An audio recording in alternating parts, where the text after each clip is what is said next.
pada 17 Mac 2012 di Majlis Peguam. Lebih kurang masa tu yang hadir lebih kurang 300 orang lah. Alhamdulillah. Saya orang tak pandai cakap, jadi saya akan ulas beberapa hal yang dikira sangat penting dalam 11 tuntutan OKU bangkit. Tuntutan paling besar adalah memasukkan perkataan dalam perlembagaan persekutuan tu.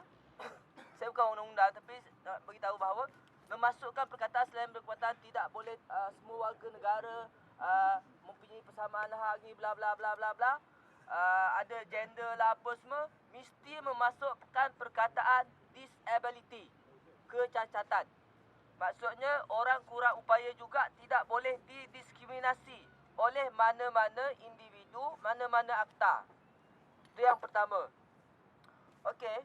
Kedua, kita juga menuntut supaya kerajaan melaksanakan pendaftaran wajib. Apa pentingnya pendaftaran wajib? Misalnya seorang anak dilahirkan OKU, kalau yang sekarang biasanya mereka ibu bapa tak wajib untuk daftarkan anak dia. Jadi sekarang ni secara automatik kita tuntut supaya kerajaan mendaftarkan secara automatik setiap anak yang lahir sebagai OKU. Kenapa kita perlukan pendaftaran wajib, atau kita nak supaya mudah kita tahu jumlah berapa OKU di seluruh Malaysia. Okey, secara pukul ratanya OKU lebih kurang 150,000 ke 200,000 OKU yang dikira berdaftar. Kalau ikut perangkaan di Bahasa Bersatu, setiap negara mesti mempunyai 15% OKU. Maknanya berapa lah? Lebih kurang dekat juta jugalah kan. Jadi maknanya jika kerajaan tak tahu jumlah OKU di sebuah negara tu, macam mana dia nak buat pembangunan secara menyeluruh? Jadi pelik kan? Memang pelik kerajaan Malaysia ni, dia tak bagi pendaftaran wajib, kemudian dia nak buat pembangunan secara kononnya menyeluruh. Apa yang jadi misalnya kalau contohnya soal isu bangunan spesifikasi bangunan seragam misalnya. Okey, dia buat dulu, dia buat apa semua, lepas tu baru dia tanya OKU sesuai tak sesuai. Sepatutnya dia kena panggil OKU terlibat dalam proses perundangan itu sendiri.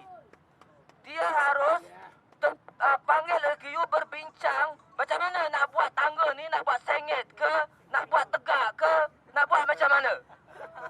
Jadi OKU juga ada hak untuk berpartisipasi dalam perlembagaan dalam merumuskan dasar kerajaan. Kami bukan orang-orang yang maksudnya kalau dia melihat bahawa kami tak ada hak, maknanya sepatutnya dia bunuh je lah ramai-ramai. Bakar hidup-hidup di tengah dataran merdeka. Itu lebih baik. Kalau dia tak iktiraf kewujudan kami, hak kami sebagai orang yang manusia. Okey, isu kedua misalnya isu pendidikan. Antara isunya ialah isu pendidikan. Okey, mahasiswa semua bercerita tentang pendidikan percuma. Anda tahu tak bahawa OKU masih memperjuangkan lagi pendidikan asas? Tahu tak bahawa ramai OKU misalnya anggota masih tidak dapat masuk ke sekolah? OKU mental misalnya, bila dia nak masuk ke sekolah, dia kadang-kadang ada satu sekolah ni, kami tak ada infrastruktur lah untuk ini, tolak ke sekolah lain. Itu yang terjadi. Selain anda memperjuangkan soal pendidikan percuma, pendidikan untuk orang OKU juga mesti diperjuangkan. Dan persoalan-persoalan misalnya pekerjaan. Orang selalu kata, orang OKU ni dia pandai minta sedekah saja. Tahukah anda bahawa pekeliling kerajaan Malaysia menyebutkan bahawa mesti menyediakan 1%. Dengan jumlah OKU dengan jumlah OKU yang ramai, berapakah 1% yang mesti dipenuhi oleh kerajaan dalam sektor awam?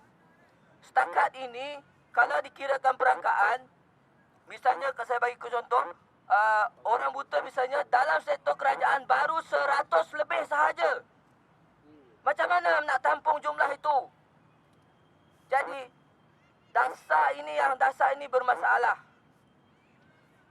Lain isu misalnya isu accessibility awam. Saya dah sebut tadi isu bangunan uniform building bylaw tidak dipatuhi misalnya. Okeylah. Ada orang kata OKU bangkit ni, ada orang tuduh OKU bangkit ni ada agenda politik. Memang kita ada agenda politik pun. Kita mengaku. Tapi kita tidak ada agenda parti politik. Saya ada convention OKU di Kelantan Darul Naim, ada pengisytiharan Darul Naim. Saya kritik dasar kerajaan negeri Kelantan selama 20 tahun. Tidak ada dasar yang kuat terhadap OKU.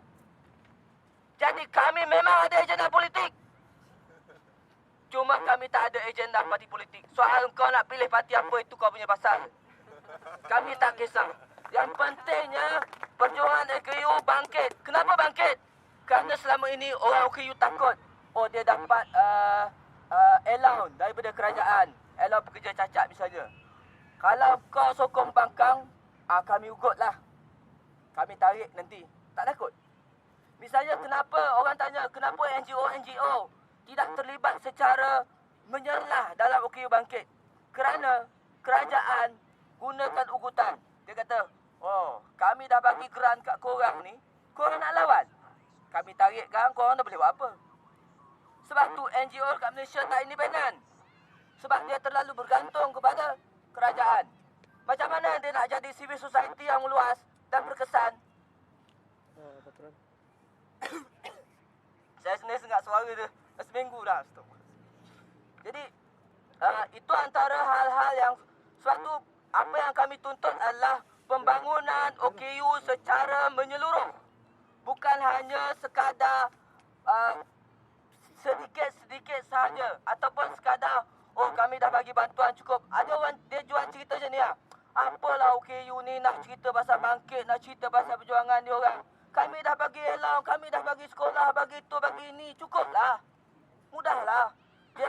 Dia sebenarnya ahli politik di Malaysia ni tak kira pembangkang atau kerajaan. Kalau kita jumpa dia kata, alah orang buta kalau kita bagi tongkat, dia boleh jalan sudahlah. Dia nak hidup dia punya pasal lah. Orang pekak kita bagi dia pendengaran cukuplah. Orang kursi roda, kita bagi kursi roda support dengan dia cukuplah.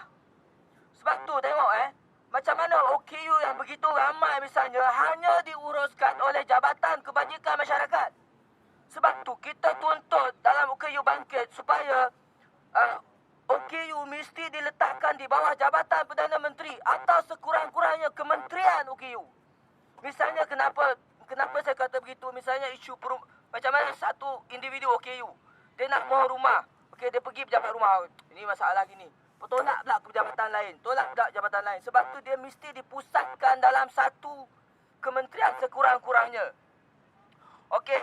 Orang ramai tak sedar tentang Akta OKU. Akta OKU ni saya boleh umpamakan sebagai harimau. Dia hebat. Mengaung. Tapi tak ada gigi. Itu saja sebenarnya. Tengoklah kenapa. Malaysia enggan menandatangani satu dipanggil protokol apa, opsional apa, saya tak ingat nama undang-undang dia. Tanyalah undang-undang. Ataupun boleh cari di Google, semak keseluruhan akta tu. Dia sebut bahawa Malaysia enggan menandatangani satu opsional tu bahawa OKU tidak boleh diskriminasi. Kenapa Malaysia takut? Sebab Malaysia masih lagi ketinggalan jauh daripada segi OKU. Pembangunan OKU di Malaysia sebenarnya anda semua kena sedar. Sedarlah rakyat Malaysia. Bahawa orang OKU sebenarnya di Malaysia ni masih lagi diskriminasi. Masih lagi ketinggalan jauh. Soal pendidikan asas misalnya, macam saya sebutkan tadi, masih lagi jauh. Jadi, kita nak supaya satu kementerian diwujudkan atau sekurang-kurangnya dilebarkan di bawah Jabatan Perdana Menteri bidang kuasa itu, jaga OKU. Orang ramai ada cakap sekarang ni, saya tak nafikan pentingnya peneroka bandar, peneroka Felda misalnya, isu mahasiswa. Mana ahli parlimen yang bangkitkan isu OKU di parlimen? Lebih-lebih Mak Sabu cerita dalam parlimen, oh saya dah minta RM500 tambah ulang. Itu bukan masalahnya. Misalnya dalam buku jingle misalnya, cuba tengok, ada tak sebut perkataan pembangunan OKU secara menyeluruh? Tak ada. Apa yang ada? Yang ada hanyalah soal tambah allowance. Macam BN jugalah. Sebab tu saya menyuruh Pakatan Rakyat. Hari ini saya kata, kalau Pakatan Rakyat nak doa daripada awam Ustaz Afin, masukkan perkataan pembangunan OKU secara menyeluruh dalam manifesto Pakatan Rakyat. InsyaAllah kami angkat tangan pada Allah Ta'ala supaya menangkan Pakatan Rakyat. Sekian, terima kasih.